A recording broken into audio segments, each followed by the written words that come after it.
Hello everyone, Radhe Radhe and good morning. और आज हम फिर से नई वीडियो के साथ डिस्कस करने वाले हैं दिल्ली पुलिस हेड कांस्टेबल के प्रीवियस ईयर के जीएस के क्वेश्चनों को, है ना। तो 13 अक्टूबर की आज हम शिफ्ट के तीनों शिफ्ट के जीएस के क्वेश्चन डिस्कस करने वाले हैं। उससे पहले मैं आपको एक और चीज़ बताना चाहती हूँ कि अभी 1-2 महीने बाद आपका दिल्ली पुलिस का जो एग्ज़ाम है वो होगा, है ना। उसकी वैकेंसीज आएंगी तो 7,500 के समथिंग वैकेंसी है। तो आप अच्छी तरीके से अगर पेपर दोगे तो शायद आपका पेपर क्लियर हो जाएगा। और उसमें जो वेटेज है ना वो आपका जीएस का बहुत ज़्यादा है, यानी कि जीएस आने वाली है आपकी ज़्यादा मार्क्स की। तो इसीलिए आपको जीएस पे अच्छी तरीके से ध्यान देना है, कोई भी क्वेश्चन आपका छूटना नहीं चाहिए, जीएस ऑन करंट अफेयर्स। तो हम स्टार्ट करते हैं। देखो, इसमें मैंने यहाँ पे इस पेज पे सिलेबस भी बताया, जो कि इस 2023 का जो न्यू पैटर्न का आपका सिलेबस है वो आएगा। तो इसमें रीजनिंग आपके 25 क्वेश्चन आएंगे और 25 मार्क्स के ही आएंगे, है ना। रीजनिंग आएगी आपकी, और जो जनरल नॉलेज और करंट अफेयर्स है ना वो आपकी 50 क्वेश्चन आएंगे और 50 ही मार्क्स के होंगे वो। और आपका जो मैथ है ना वो ओनली 15 नंबर का आने वाला है। कितना? 15, यानी कि बहुत ही कम मार्क्स का मैथ आने वाला है। तो सिंपल मैथ आएगा। आप इसीलिए अच्छी तरीके से हर चीज़ पे ध्यान देना ना, किसी चीज़ की वजह से आपके एग्जाम में आपका क्वेश्चन छूटना नहीं चाहिए। और कंप्यूटर अवेयरनेस है ना वो आपकी यहाँ पर 10 मार्क्स की आने वाली है। कितनी? 10 मार्क्स की, और 10 ही क्वेश्चन होंगे। तो टोटल आपका 100 यानी कि मार्क्स का पेपर होगा।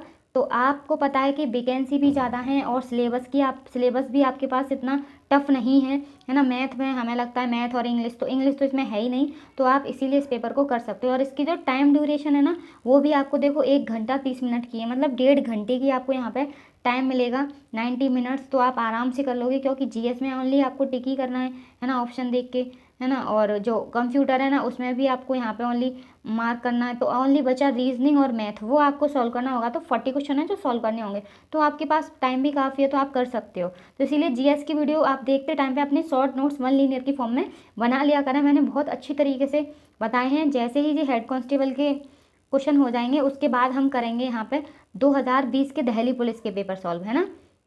और सीजीएल की भी हमारी सीरीज चल रही है। तो अगर आपने वो वीडियोज़ भी नहीं देखी हैं तो आप चैनल पर जाके देख सकते हो।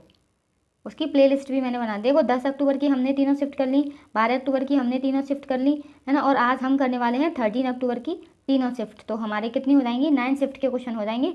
फिर बाकी की हमारी बचेंगी, वो भी आपकी 4 या 5 डेज में कंप्लीट हो जाएंगी। तो स्टार्ट करते हैं। फर्स्ट क्वेश्चन है आपका कि भारत में सामान्य तौर पर वार्षिक वित्तीय विवरण को कितनी अवधि के लिए लागू किया जाता है।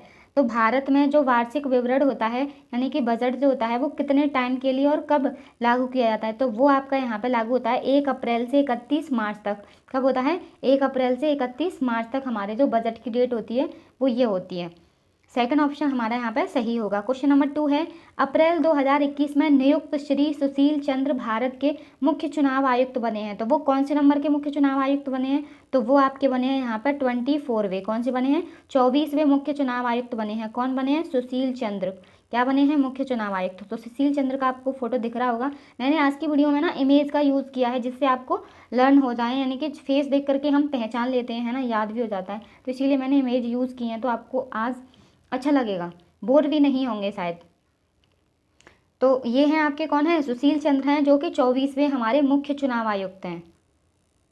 देखो, इनके बारे में थोड़ा क्या बता देती हूँ मैं। फर्स्ट पॉइंट है, जैसे कि सुशील चंद्र को मंगलवार को मुख्य चुनाव आयुक्त के तौर पर जिम्मेदारी दी गई थी, है ना। सुशील चंद्र ने किसकी? सुनील अरोड़ा का स्थान लिया था। तो किसकी जगह पे आए थे ये? सुनील अरोड़ा के स्थान पर आए थे, जिनका कार्यकाल समाप्त हुआ। सुशील चंद्रा को लोकसभा चुनावों से ठीक पहले 14 फरवरी 2019 को चुनाव आयुक्त के रूप में घोषित किया गया, यानी कि 14 फरवरी 2019 को इन्हें मुख्य चुनाव आयुक्त बना दिया था। वह चुनाव पैनल में शामिल होने से पहले केंद्रीय प्रत्यक्ष कर बोर्ड के अध्यक्ष थे। इससे शामिल होने से पहले वो कौन थे? केंद्रीय प्रत्यक्ष कर बोर्ड के अध्यक्ष थे।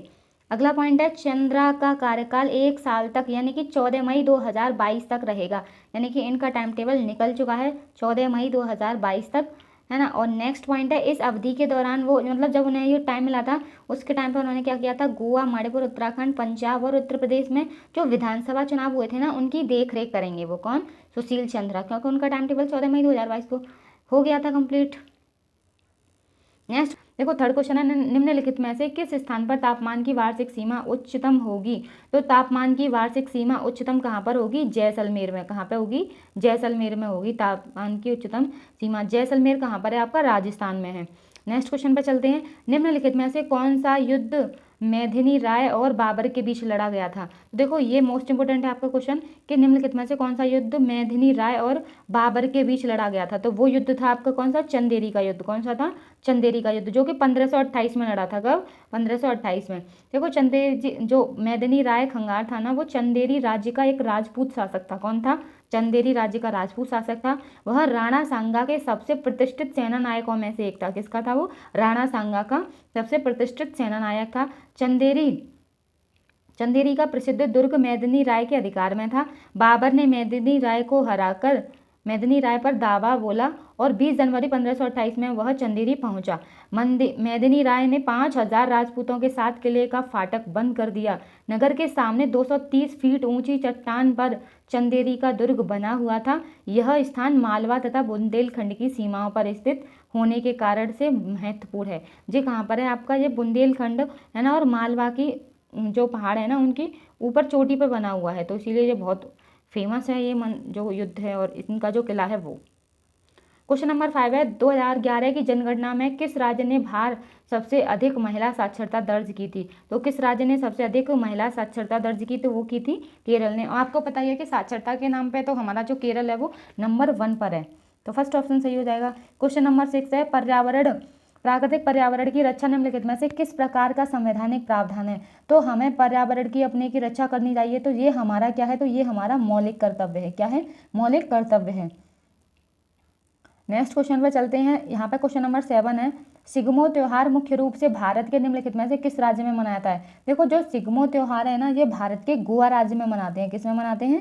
गोवा में। गोवा के जो आदिवासी समुदाय द्वारा ये त्योहार मनाया जाता है। जैसे वहाँ की आदिवासी जो समुदाय हैं वो कौन कौन सी हैं? कुनवी है, गवड़ा है ना, और वैलिप है। ये वसंत ऋतु की स्टार्टिंग में इस फेस्टिवल को मनाते हैं, है ना। और जो पूरे भारत में अलग अलग ना जो ये फेस्टिवल है ना सिग्मो, इसको भारत में अलग अलग नामों से जानते हैं। जैसे हम बात करें उत्तर भारत में इसको क्या कहते हैं? होली कहते हैं। क्या कहते हैं? होली। असम और बंगाल में इसको दौल यात्रा कहते हैं। क्या कहते हैं? दौल यात्रा। दक्षिण भारत में इसको कामदान कहते हैं। क्या? कामदान। और महाराष्ट्र में इसको सिमगा कहते हैं। क्या कहते हैं? सिमगा। तो आपका थर्ड ऑप्शन सही होगा। क्वेश्चन नंबर 8 है चंदेल वंश द्वारा मंदिर वास्तुकला का निम्नलिखित में से किस शैली को विकसित किया गया है? जो चंदेल वंश था है ना, उनके द्वारा बनाया गया था मंदिर, तो ये किस शैली को मतलब विकसित करता है? तो ये करता है यहाँ पे खजुराहो शैली को। किसको? खजुराहो शैली को। ये आपको यहाँ पे मंदिर दिख रहा होगा, तो यही चंदेल वंश के शासकों द्वारा बनवाया गया था। ठीक है। क्वेश्चन नंबर देखो इसके बारे में थोड़ा हम पढ़ लेते हैं। खजुराहो के मंदिरों का अध्ययन का प्रमुख केंद्र क्या रही थी? मूर्तियां रही थी। यहाँ की मूर्तियां बहुत ही ऐसे बनाई गई थी, है ना, डिजाइन वाली। इन मंदिरों की दीवारों पर उस समय कुछ सर्वश्रेष्ठ मूर्तियां हैं। तो मतलब इस मंदिर की जो दीवारें हैं ना, आपको दिख रही होंगी। देखो एक सेकंड में दिखाती हूँ। यहाँ पे देखो ये कितनी सारी यहाँ पे जो मूर्तियां बनी हुई है ना, यही इसकी कला को दिखाती हैं। यहाँ पे खजुराहो शैली कहते हैं इसको। अलग अलग शेप में देखो आप यहाँ पे मूर्तियां देख रहे होंगे। इन्हें कितना टाइम लगा होगा, है ना, इसको बनाने में। कितना टफ होता है पत्थर की मूर्ति बनाना। तो ये मूर्तियों की जो वजह से है ना, इसीलिए ये ज़्यादा फेमस है, जिसके कारण खजुराहो सर्वोत्कृष्ट कलात्मक विशेषताओं का केंद्र बन गया। ऐसा माना जाता है कि इस मंदिर में 5 अलग अलग प्रकार की मूर्तियों के वर्ग हैं। कैसे? अलग अलग 5 तरह की मूर्तियां हैं। जैसे पंथ संबंधी मूर्तियां हैं नंबर 1, है ना। परिवार, पार्श्व और आवरण देवता की मूर्तियां हैं। अप्सराएं और सुंदरियों की मूर्तियां हैं। विविध विषयों को दर्शाती गैर धार्मिक मूर्तियां हैं, जैसे नर्तक करती हुई, संगीतकार, शिष्य, है ना, घरेलू दृश्य की भी हैं। और पौराणिक जीव, व्याल, शार्दूल, है ना, और अन्य जानवरों की भी यहाँ पे मूर्तियां बनी हुई हैं। आपका 17 दिसंबर 1928 को भगत सिंह और उनके अनुयायियों द्वारा निम्नलिखित में से किस ब्रिटिश पुलिस अधिकारी को जेम्स स्कॉट के बजाय गलती से मार दिया गया था? यानी कि वो मारना तो चाहते थे जेम्स स्कॉट को, लेकिन मर जो गए थे वो मरे थे जॉन सैंडर्स। कौन मर गए थे? John Sanders. इसीलिए भगत सिंह और उनके जो मित्र थे, राजगुरु वगैरह, उनको फांसी की सजा हुई थी। क्वेश्चन नंबर 10 है मार्च 2022 में किस राज्य सरकार ने राज्य भर में हर वर्ष 10 लाख युवाओं को शिक्षा, ज्ञान, कौशल और ऊर्जा से लैस करने के लिए मधुलवन परियोजना शुरू की जो उन्हें देश के हित के लिए अपनी प्रतिभा को पहचानने में मदद करेगी। तो किस राज्य ने शुरू करी है? तो ये की है तमिलनाडु ने। क्या शुरू किया है? तो यहाँ पर उन्होंने नान मधुलवन परियोजना स्टार्ट की है। कब की थी? मार्च 2022 में की थी, है ना। और 10 लाख युवाओं को ये क्या करेगी, यानी कि शिक्षा, है ना, ज्ञान और कौशल उन्हें प्रोवाइड कराएगी। क्वेश्चन नंबर 11 है, इनमें से कौन BWF विश्व चैंपियनशिप 2021 में रजत पदक जीतने वाले पहले भारतीय पुरुष शटलर हैं? तो पहले भारतीय पुरुष शटलर कौन बने हैं? तो इसका आंसर आपका होगा यहाँ पे किदाम्बी श्रीकांत। कौन बने हैं? किदाम्बी श्रीकांत। वो क्या बने हैं? BWF विश्व चैंपियनशिप 2021 में रजत पदक जीतने वाले पहले भारतीय पुरुष शटलर। आपको यहाँ पे इमेज में दिख रहे होंगे, तो यही है कौन? किदाम्बी श्रीकांत। कौन है ये? किदाम्बी श्रीकांत है। क्वेश्चन नंबर 12 है, बीमा संशोधन अधिनियम 2021 निम्नलिखित में से किस अधिनियम में संशोधन करता है? तो किस अधिनियम में संशोधन करता है? तो इसका ऑप्शन आपका यहाँ पे सही होगा, यहाँ पे बीमा अधिनियम में। किसमें? बीमा अधिनियम 1938 में ये संशोधन करता है। नेक्स्ट क्वेश्चन नंबर 13 है, किस संस्थान के शोधकर्ताओं की एक टीम ने एक नवीन नैनो पार्टिकल आधारित बायोडिग्रेडेबल कार्बोनोइड, है ना, मेटाबोलाइट विकसित किया है जो कृषि फसलों को कवक और जीवाणु के संक्रमण से बचा सकता है? तो ये किसने किया है? तो ये भारतीय प्रौद्योगिकी संस्थान कानपुर ने किया है। तो भारतीय प्रौद्योगिकी संस्थान कानपुर ने ये स्टार्ट किया है। क्या? एक नवीन नैनो पार्टिकल बायो आधारित यहाँ पे ये। नेक्स्ट क्वेश्चन देखते हैं हम, टापू नृत्य मुख्य रूप से कहाँ पे किया जाता है? तो जो टापू नृत्य है ना, वो आपका अरुणाचल प्रदेश में होता है। कहाँ पे होता है? अरुणाचल प्रदेश में होता है। तो देखो, अरुणाचल प्रदेश के कुछ और भी वहाँ पे नृत्य हैं, जैसे बुइया है, बुइहा, चालो, टापू, वाची, पासी है, पासी कोंगकी, है ना, और पोनंगू, पोपिर है, वर्दो है, छम। तो ये अरुणाचल प्रदेश के वहाँ के नृत्य हैं। क्वेश्चन नंबर 15 है, निम्नलिखित में से कौन सा संक्षिप्त नाम भारत में सीमेंट उद्योग से जुड़ा है? तो देखो, हमारे भारत में कौन कौन सी कंपनियों के सीमेंट होते हैं? तो आपको ये तो पता होगा पक्का। MCI कोई सीमेंट होता है? नहीं होता। FCI कोई सीमेंट होता है? नहीं होता। BCCI कोई सीमेंट नहीं होता। लेकिन ACC जो होता है वो हमारा जरूर होता है। क्या होता है? सीमेंट होता है। तो ACC की फुल फॉर्म की बात करें तो वो क्या होती है? तो ACC की जो फुल फॉर्म होती है वो होती है एसोसिएटेड सीमेंट कंपनीज लिमिटेड। इसका जो हेडक्वार्टर है ना, वो मुंबई में है। कहाँ पर है? मुंबई में। तो आपका 4th ऑप्शन इसका सही होगा। क्वेश्चन नंबर 16 है, pharmacopoeia commission for Indian medicine and homeopathy और इंडियन फार्माकोपिया कमीशन जो है स्वास्थ्य मंत्रालय के बीच अगस्त 2022 में निम्नलिखित में से किस कार्यक्रम के प्रचार और सुगमीकरण के लिए अंतर मंत्रालयी सहयोग हेतु एक समझौता ज्ञापन पर हस्ताक्षर किए गए हैं? तो किसके अंतर्गत किए गए हैं यहाँ पर हस्ताक्षर? तो इसका ऑप्शन आपका यहाँ पे सही होगा, यहाँ पे वन हर्ब वन स्टैंडर्ड। क्या है? वन हर्ब वन स्टैंडर्ड, मतलब एक जड़ी बूटी एक मानक। क्या है? एक जड़ी बूटी एक मानक। तो आपका यहाँ पे ये वाला ऑप्शन सही होगा, नंबरिंग गलत हो गई है। भारत में द्वितीय पंचवर्षीय योजना का मुख्य वास्तुकार किसे माना जाता है? आपको पता ही है कि हमारी जो पंचवर्षीय योजनाएं थी, 5 ईयर प्लान, वो 1951 से स्टार्ट हुए थे, है ना। एक 1951 से 1956 तक एक हो गई, है ना, फिर 1955 तक एक हो गई थी, फिर 1956 से 1961 तक दूसरी हुई। तो ये हमारी पंचवर्षीय योजना रही थी। तो पहली जो पंचवर्षीय योजना थी वो आपको पता है किस मॉडल पर आधारित थी? हैरोल्ड डोमर मॉडल पर आधारित थी।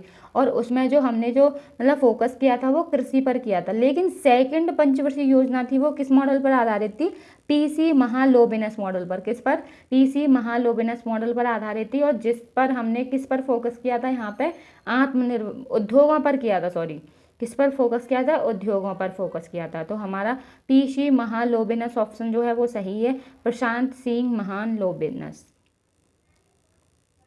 क्वेश्चन नंबर 18 है, भारत में गरीबी एक बड़ी समस्या है, निम्नलिखित में से कौन सा कथन गरीबी के बारे में यहाँ पे नहीं सही नहीं है? तो गरीबी के बारे में कौन सा कथन सही नहीं है? तो फर्स्ट ऑप्शन पढ़ते हैं हम, लोगों का काम अनियमित है, नहीं कह सकते। लोगों के पास आवास की कमी है, लोग बेरोजगार हैं, लोग गुणवत्तापूर्वक जीवन का आनंद लेते हैं और पीने के पानी तक उनकी पहुंच है।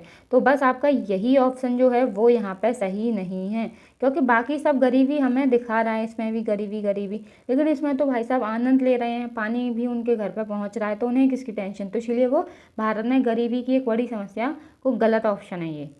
क्वेश्चन नंबर 19 है, Tata iron and steel company की स्थापना किस वर्ष की गई थी। तो टाटा आयरन और स्टील कंपनी की जो स्थापना थी ना वो 1907 में की गई थी। कब की गई थी? 1907 में की गई थी। कहाँ पे? देखो ये की गई थी आपकी जमशेदपुर में। जमशेदपुर में ना टाटा कंपनी का पहला कारखाना खुला था। और जमशेदपुर कहाँ पर है आपका? तो ये है झारखंड में। टाटा कंपनी को पहले टिस्को कहते थे। क्या कहते थे? टिस्को। आपको यहाँ पे इस पिक्चर में टाटा कंपनी की दिख रही होगी, तो यही है जमशेदपुर का जो कारखाना है ना वो। क्वेश्चन नंबर 20 है, निम्नलिखित में से कौन सा मुद्रा आपूर्ति का सबसे अधिक इस्तेमाल किया जाने वाला उपाय है और इसे समग्र मौद्रिक संसाधन के रूप में भी जाना जाता है। तो सबसे अधिक इस्तेमाल किया जाने वाला मुद्रा आपूर्ति का जो उपाय है वो क्या है यहाँ पे? तो उसका ऑप्शन है आपका M3। क्या है? M3। इसे मौद्रिक संसाधन भी कहते हैं। क्या कहते हैं? मौद्रिक संसाधन। तो आपका फोर्थ ऑप्शन यहाँ पे सही होगा। अब हम नेक्स्ट शिफ्ट 2 के क्वेश्चन करने वाले हैं। जैसे फर्स्ट क्वेश्चन है आपका, निम्नलिखित में से कौन सा एक दुर्लभ प्रजाति का उदाहरण नहीं है। तो दुर्लभ प्रजाति का उदाहरण कौन नहीं है यहाँ पे? तो फोटो देखकर पता चल गया होगा। नीली भेड़। कौन नहीं है यहाँ पे? नीली भेड़ जो है वो एक दुर्लभ प्रजाति का उदाहरण नहीं है। ठीक है, ये बहुत ही स्ट्रांग होगा। निम्नलिखित में से प्रमुख महिला हार्मोन्स कौन सा होता है। देखो महिलाओं में जो हार्मोन्स होता है तो वो कौन सा होता है? तो इसका ऑप्शन आपका यहाँ पे होगा थर्ड ऑप्शन, एस्ट्रोजेन होता है। क्या होता है? एस्ट्रोजेन जो हार्मोन्स है वो महिलाओं में होता है। क्वेश्चन नंबर 3 है, राउरकेला लौह और इस्पात संयंत्र निम्नलिखित में से किस देश के तकनीकी सहयोग से स्थापित किया गया था। देखो राउरकेला जो लौह इस्पात है वो किस देश की हेल्प से बनाया गया था। तो ये बनाया गया था जर्मनी की हेल्प से। किससे? जर्मनी की हेल्प से। और ये हमारा सेकंड पंचवर्षीय योजना के टाइम पे बनाया गया था। तो आपका फोर्थ ऑप्शन यहाँ पे सही होगा। क्वेश्चन नंबर 4 है, विजयनगर साम्राज्य में डैश को अमर नायक के रूप में जाना जाता है। तो अमर नायक के रूप में हम किसको जानते हैं? वहाँ के सैन्य कमांडरों को जानते हैं। किसको? सैन्य कमांडरों को। तो आपका थर्ड ऑप्शन यहाँ पे सही है। क्वेश्चन नंबर 5 है, EPR के तहत ई वेस्ट संग्रह लक्ष्य जिसे 1 अक्टूबर 2017 को संशोधित किया गया था में कहा गया कि भार में ई कचरे के लिए चरणवार संग्रह लक्ष्य अपशिष्ट उत्पादन की मात्रा का 10% और 2023 तक हर वर्ष 10% की वृद्धि वाला होगा। उसी हेतु 2023 के बाद के लिए दिया गया लक्ष्य क्या है? तो इसके लिए जो लक्ष्य दिया गया है वो आपका सबसे ज़्यादा यानी कि 70% का दिया गया है। किसका? 70% जो है वो आपका ऑप्शन यहाँ पर सही होगा, थर्ड ऑप्शन। क्वेश्चन नंबर 6 है यहाँ पर, निम्नलिखित में से कौन सा भौगोलिक कारक भारत के जनसंख्या वितरण को प्रभावित नहीं करता। तो कौन सा भौगोलिक कारक है जो जनसंख्या वितरण को प्रभावित नहीं करता? तो वो है आपका औद्योगिकरण। क्या है? औद्योगिकरण। फर्स्ट ऑप्शन आपका यहाँ पे सही होगा। क्वेश्चन नंबर, आधारभूत संरचना और सरकारी संस्थानों पर जो खर्च किए जाते हैं वो किसके उदाहरण हैं। तो वो है यहाँ पे आर के सरकार का सुनिश्चित उपभोग व्यय। क्या है? सरकार का सुनिश्चित उपभोग व्यय। तो आपका यहाँ पे थर्ड ऑप्शन जो है वो सही। देखो यहाँ पे नंबरिंग गलत है तो इसलिए आप इसको थर्ड ही समझ लेना, या फिर इसको 4 समझ लो, इसको थर्ड समझ लो। तो हमारा 4 ऑप्शन जो होगा वो सही होगा। क्वेश्चन नंबर 8 है, सरकार का संसदीय स्वरूप भारतीय संविधान द्वारा किस देश के संविधान से संग्रहित है। जो हमारा जो भारतीय संविधान है उसका जो संसदीय स्वरूप है ना वो किस देश से लिया है। तो वो हमने लिया है यहाँ पे यूनाइटेड किंगडम से। किससे लिया है? यूनाइटेड किंगडम, यानी कि फोर्थ ऑप्शन आपका यहाँ पे करेक्ट होगा। In which city was the first virtual smart grid knowledge centre है ना इनॉर्गेटेड इन मार्च 2022। तो कौन सी सिटी है जो स्मार्ट ग्रिड नॉलेज सेंटर वाली जो सिटी बन चुकी है? तो वो है आपकी यहाँ पे मानेश्वर। क्या है? मानेश्वर। देखो आपको यहाँ पे पिक्चर देख के पता चल रहा होगा कि ये जो कितनी स्मार्ट सिटी बनी हुई है, आपको दिख रहा है ना, ये है ना, रोड भी इतने हाई फाई हैं यहाँ पे। और देखो ये ट्रेन जो चल रही है ये भी मानेश्वर सिटी का ही यहाँ पे फोटो लगा हुआ है। क्वेश्चन नंबर 10 है, ये पुस्तक, तो इसका ऑप्शन आपका आंसर यहाँ पे होगा शोभना नारायण। किसने लिखी है? शोभना नारायण ने लिखी है। तो आपका फर्स्ट ऑप्शन यहाँ पे सही हो जाएगा। क्वेश्चन नंबर 11, वर्तमान में हरियाणा में स्थित एक हड़प्पा स्थल डैश में एक टेराकोटा का हल पाया गया था। तो टेराकोटा का जो हल है वो कहाँ पाया गया था, तो वो आपका पाया गया था वनावली में। कहाँ पे, वनावली। देखो वनावली क्या है, हरियाणा के फतेहाबाद जिले में एक पुरातत्वविद स्थल है, जो कि कालीबंगा से कितना दूर है, जो कि इस कालीबंगा से यहाँ से 120 किलोमीटर है। क्या है, 120 किलोमीटर है। और जो वनावली है ना, वो कहाँ पर, सरस्वती पत्रिका के पास है। कहाँ पर, सरस्वती पत्रिका के पास। क्वेश्चन नंबर 12 है, केंद्र सरकार के लिए निम्नलिखित में से कौन सा राजस्व का एक स्रोत नहीं है।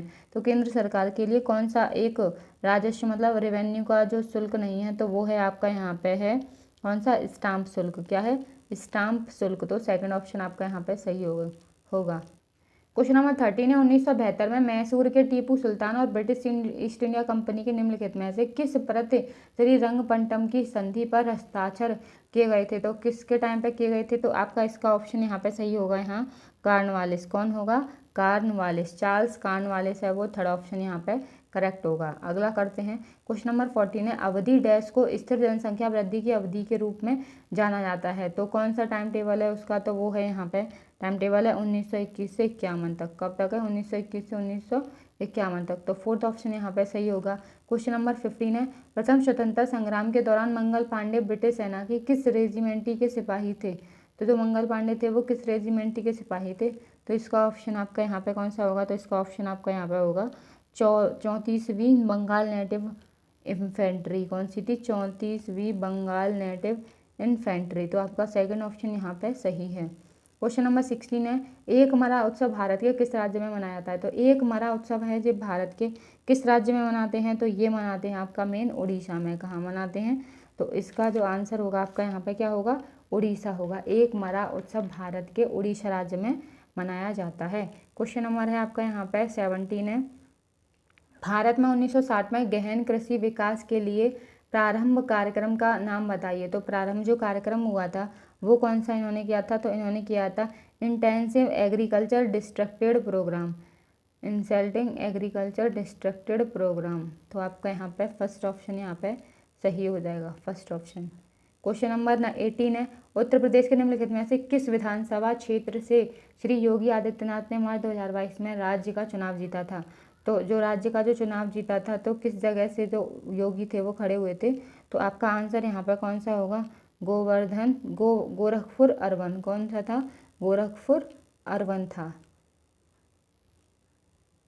क्वेश्चन नंबर 19 है, अगस्त 2021 में निम्नलिखित में से किस राज्य सरकार ने अपने वार्षिक बजट में कृषि विभाग के अंतर्गत जैविक खेती के लिए अलग विभाग की स्थापना की घोषणा की है। तो किस राज्य सरकार ने इसकी घोषणा की है, तो वो की है तमिलनाडु ने। किसने, तमिलनाडु। तो थर्ड ऑप्शन आपका यहाँ पे सही हो जाएगा। क्वेश्चन नंबर 20 है, 2022 में कितने खिलाड़ियों को खेलों में उनके योगदान के लिए पद्म पुरस्कार से सम्मानित किया गया था।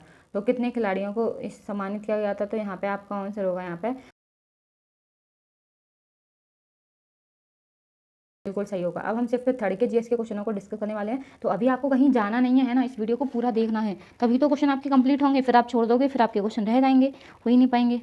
तो चलिए देखो, क्वेश्चन नंबर 1 है, सितंबर 2021 में प्रधानमंत्री नरेंद्र मोदी द्वारा वर्चुअल तरीके से शुरू किया गया आयुष्मान भारत डिजिटल मिशन निम्नलिखित में से किसके जरिए नागरिकों को सशक्त बनाने में मदद करेगा। तो इसका ऑप्शन यहाँ पे हमारा सही कौन सा होगा, तो ऑप्शन यहाँ पे फर्स्ट ऑप्शन यहाँ सही होगा, आधुनिक स्वास्थ्य सेवा प्रणालियाँ। क्या होगा, आधुनिक स्वास्थ्य सेवा प्रणालियाँ। सेकंड क्वेश्चन है यहाँ पे, निम्नलिखित में से किस विभूति ने भारत में हरित क्रांति की प्रस्तुति में महत्वपूर्ण भूमिका निभाई थी। तो हरित क्रांति में किसने भूमिका निभाई थी, तो यहाँ पे MS स्वामीनाथन। किसने, MS Swaminathan. Fourth option correct होगा। थर्ड है आपकी सिर्फ निम्नलिखित में से स्थल में पोतगाह जैसी संरचना पाई गई थी। तो पोतगाह जैसी जो संरचना पाई गई थी वो कहाँ पे पाई गई थी, लोथल में। कहाँ पर पाई गई थी, लोथल में। तो आपका फोर्थ ऑप्शन यहाँ पे सही होगा। क्वेश्चन नंबर 5 है, निम्नलिखित में से कौन अखिल भारत, तो इसका ऑप्शन यहाँ पे कौन सा होगा, तो ये थे इसके बदरुद्दीन तैयब। कौन थे, बदरुद्दीन तैयब जी थे। निम्नलिखित में से अखिल भारतीय मुस्लिम लीग से संबंधित नहीं था। बदरुद्दीन तैयब इस मुस्लिम लीग से संबंधित बिल्कुल नहीं थे। तो आपका यहाँ पे फोर्थ ऑप्शन सही हो जाएगा। बाल मुख्य रूप से निम्नलिखित में से किस प्रोटीन के बने होते हैं। तो बाल मुख्य रूप से निम्नलिखित में से किस प्रोटीन के, क्रेटिन के बने होते हैं। किसके बने होते हैं, क्रेटिन के बने होते हैं। आपका फोर्थ ऑप्शन यहाँ पे सही हो जाएगा। क्वेश्चन नंबर 6 है, श्रम और रोजगार मंत्रालय श्रम संहिताओं को लागू करने से पहले प्रत्येक राज्य को साथ लेकर चलने का प्रयास कर रहा और मौजूदा सामाजिक सुरक्षा योजनाओं जैसे कि अनौपचारिक क्षेत्र के श्रमिकों के लिए पेंशन को 2022 तक असंगठित क्षेत्र के डेटाबेस के साथ एकीकृत कर लिया जाएगा। कितनी श्रम संहिताएं हैं, तो कितनी श्रम संहिताएं हैं हमारी, तो इसका भी ऑप्शन यहाँ पे क्या होगा आपका 4 होगा। क्या होगा 4, सेकंड ऑप्शन यहाँ सही हो जाएगा। क्वेश्चन नंबर 7 है, कौन सी नदी ब्राह्मणी की पहाड़ियों से निकलती है, तो कौन सी नदी ब्राह्मणी की पहाड़ियों से निकलती है, तो वो निकलती है आपकी कावेरी। कौन सी नदी, कावेरी, तो फर्स्ट ऑप्शन यहाँ पे करेक्ट होगा। क्वेश्चन नंबर 8 है, मुद्रा का वेग अधिकांशतः किस समयावधि में स्थिर होता है, तो जो मुद्रा का वेग है वो ज़्यादातर किस टाइम पर रहता है, तो वो है अल्पावधि। क्या है यहाँ पे, अल्पावधि, मतलब बहुत कम टाइम के लिए उसके पास ये दिमाग आता है, तो अल्पावधि आपका खाना खा रही है। क्वेश्चन नंबर 9 है, निम्नलिखित में से किस राज्य ने विजय हजारे ट्रॉफी 2021 जीती थी, तो विजय हजारे ट्रॉफी 2021 जो है वो किसने जीती है, तो वो जीती थी यहाँ पे हिमाचल प्रदेश ने। किसने जीती, हिमाचल प्रदेश ने जीती थी, है ना। नेक्स्ट क्वेश्चन पे चलते हैं हम यहाँ पे। क्वेश्चन नंबर 10 है, एकमात्र महिला सुल्तान रजिया सुल्तान दिल्ली सल्तनत के निम्नलिखित सुल्तानों में से किसकी पुत्री थी, तो जो रजिया थी तो ये थी आपके यहाँ पे इल्तुतमिश थे। कौन थे, इल्तुतमिश थे, ठीक है, तो इसलिए हमारे यहाँ पे फोर्थ ऑप्शन जो है वो सही होगा। क्वेश्चन नंबर 11 है, निम्नलिखित में से किस मंत्रालय ने भारतीय अंटार्कटिका विधेयक 2022 पेश किया है, जिसका उद्देश्य अंटार्कटिक पर्यावरण के साथ साथ आश्रित और संबंध पारिस्थितिकी तंत्र की रक्षा के लिए भारत के अपने राष्ट्रीय उपाय क्या होंगे, है ना। जैसे फर्स्ट पॉइंट दिया है हमें यहाँ पे विज्ञान एवं प्रौद्योगिकी मंत्रालय, पृथ्वी विज्ञान मंत्रालय, रक्षा मंत्रालय, पर्यावरण वन और एवं जलवायु परिवर्तन जो है वो मत करवाओ। तो ये कौन सा क्वेश्चन था आपका हमारा, ये क्वेश्चन था क्वेश्चन नंबर 11। कौन सा था, क्वेश्चन नंबर 11। तो हमारा जो ऑप्शन सही होगा वो यहाँ पे होगा पृथ्वी विज्ञान मंत्रालय। क्या होगा, पृथ्वी विज्ञान मंत्रालय, आपका सेकंड ऑप्शन यहाँ पे सही हो जाएगा। क्वेश्चन नंबर 12 है, हरीके बैराज जहाँ से इंदिरा गांधी नहर निकलती है किस राज्य में है, तो हरीके जो बैराज है वो किस राज्य में है, तो इसका ऑप्शन आपका यहाँ पे सही होने वाला है पंजाब में। कहाँ पर है, पंजाब, तो आपका थर्ड ऑप्शन यहाँ पे करेक्ट होगा। क्वेश्चन नंबर 13 है, 2011 की जनगणना के अनुसार राज्यों के किस समूह में महिला साक्षरता दर सबसे कम है, तो किस ग्रुप में महिला साक्षरता दर जो है वो सबसे कम है, तो वो आपका होगा यहाँ पे केरल तमिलनाडु। क्या होगा, केरल और तमिलनाडु, तो आपका सेकंड ऑप्शन सही होगा। क्वेश्चन नंबर 14 है, करगाम भारत के निम्नलिखित में से किस राज्य का लोक नृत्य है, करगाम भारत के किस राज्य का लोक नृत्य है, तो ये आपका ऑप्शन होगा यहाँ पर राजस्थान एंड बिहार। क्या होगा, राजस्थान एंड बिहार होगा, तो सेकंड ऑप्शन आपका यहाँ पे सही हो जाएगा। 15 है, कौन सा अधिकार भारत के किसी भी भाग में रहने और बसने का उपबंध कराता है, तो कौन सा अधिकार है जो हमें ये प्रोवाइड कराता है, तो इसका आंसर तो मुझे भी नहीं पता, लेकिन कौन है इसका आंसर, तो इसका आंसर होगा आपके यहाँ पर स्वतंत्रता का अधिकार। क्या होगा, स्वतंत्रता का अधिकार, तो इसीलिए आपका ऑप्शन जो है वो सेकंड ऑप्शन जो है वो सही हो जाएगा। कौन सा, स्वतंत्रता का अधिकार। क्वेश्चन नंबर 6, PLFS के अनुसार किसी व्यक्ति को तब रोजगार माना जाता है जब यदि वह के लिए भी काम नहीं करता, किसके लिए, वह के लिए भी। तो आपका यहाँ पे 17वीं लोकसभा में सबसे अधिक सांसद भारत के निम्नलिखित में से किस राज्य के थे, तो सबसे ज़्यादा जो सांसद थे वो किस राज्य के थे, तो वो थे आपके यहाँ पे किसके थे, हमारे यूपी में। कहाँ पे थे, यूपी, तो फोर्थ ऑप्शन हमारे यहाँ पे करेक्ट होगा। क्वेश्चन नंबर 18 है, निम्नलिखित में से कौन सी संस्थाएं मुद्रा ऋण उपलब्ध नहीं कराती, तो मुद्रा जो ऋण है वो कौन सी नहीं उपलब्ध कराती, तो RBI नहीं कराती। कौन, भारत रिजर्व बैंक नहीं कराती है, तो आपका यहाँ पे फोर्थ ऑप्शन जो है वो बिल्कुल सही हो जाएगा। क्वेश्चन नंबर हमारा यहाँ पे है 19, फूल देई त्यौहार मुख्य रूप से त्यौहार भारत में के लोगों द्वारा, तो भारत में कौन से लोग इस त्यौहार को मनाते हैं, तो वो है आपके यहाँ पे उत्तराखंड के। कौन है, उत्तराखंड के। फूल देई जो त्यौहार है ना वो उत्तराखंड का त्यौहार है। कहाँ का है, उत्तराखंड का, भारत में उत्तराखंड के लोगों द्वारा मनाया जाता है। क्वेश्चन नंबर 20 है, निम्नलिखित में से कौन गदर पार्टी के गठन से संबंधित है, तो गदर पार्टी की जो स्थापना की थी तो वो किसने हेल्प की थी, तो इसका ऑप्शन आपका यहाँ पे सही होगा। कौन, लाला हरदयाल। कौन थे, लाला हरदयाल, तो आपका यहाँ पे सेकंड ऑप्शन जो है वो यहाँ पे बिल्कुल सही होगा, Lala Hardayal. Second option is the correct. So thank you so much for watching my videos and like comment और शेयर करके ज़रूर बताना आपको वीडियो कैसा लगा। तो जब तक के लिए चलते हैं, कल मिलते हैं एक नई वीडियो के